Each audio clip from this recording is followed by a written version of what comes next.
기적 좋아하시죠? 기적. 기적은 무엇일까요? 어떤 국어사전에 이렇게 설명한 것을 본 적이 있습니다. 사람은 할 수 없으나 하나님이 하시는 일. 기막힌 설명 아닙니까?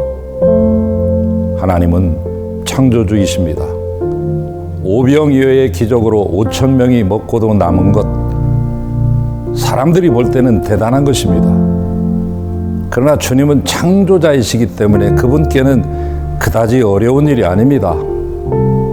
그분께서 하시고자 하면 그렇게 되는 것입니다. 그런데 이러한 기적은 오늘 또 일어나고 있습니다. 여러분이나 저나 다 기적 속에서 살고 있습니다. 저는 병이 들어서 2번이나 죽을 뻔했던 사람입니다. 하지만 하나님은 부족한 저를 쓰시려고 다시 건강을 주셨습니다. 죽음에서 다시 소생케 하셨습니다. 그래서 제가 이렇게 여러분 앞에 서 있는 것입니다. 기적입니다. 그때 제 치료를 담당했던 의사 선생님들도 지금도 저를 만나면 기적이라고 말합니다. 그런데 기적이라고 하는 것은 하나님을 위한 것이 아니고 전적으로 사람을 위한 것이라는 사실. 우리는 그 기적을 보면서 그 기적이 누구를 위한 것인가를 알아야 됩니다. 이 기적을 통해서 하나님의 마음을 알아내는 것이 진짜 신앙인입니다. 이런 사람이 영적 눈이 열린 사람이죠. 주님의 마음을 아는 자. 오병이어 사건은 예수님께서 당신을 따라온 무리들을 보시며 목자 없는 양같이 불쌍히 여기시고 저들에게 먹을 것을 주신 기적이죠. 사람들을 불쌍히 여기시는 마음이 있어서 그리하신 것입니다. 우리가 그 마음을 알아야 합니다. 신앙인이라고 한다면 그 기적 속에 일어나고 있는 하나님의 마음을 봐야 합니다. 그 마음 무엇입니까?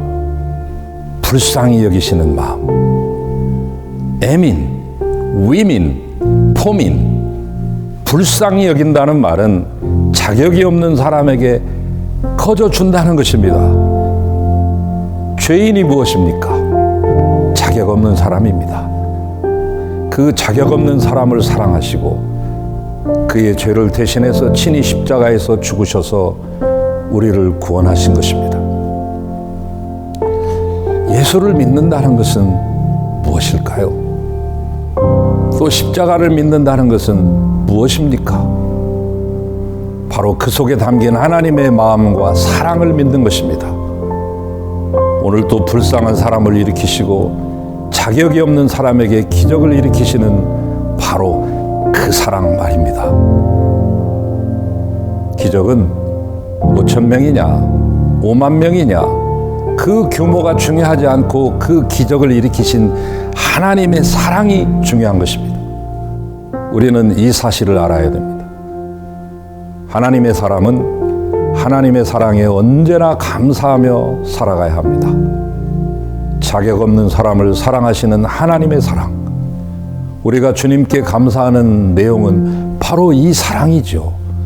또한 이 사랑 때문에 우리가 감사할 수 있는 것입니다. 시대가 어렵습니다. 감사가 살 길입니다. 감사해야만 살 길이 열립니다. 그것이 바로 하나님의 마음을 제대로 아는 것입니다. 하나님은 그런 사람을 통해서 역사하십니다. 아직 늦지 않았습니다. 그분을 찬양합시다. 그분께 감사합시다.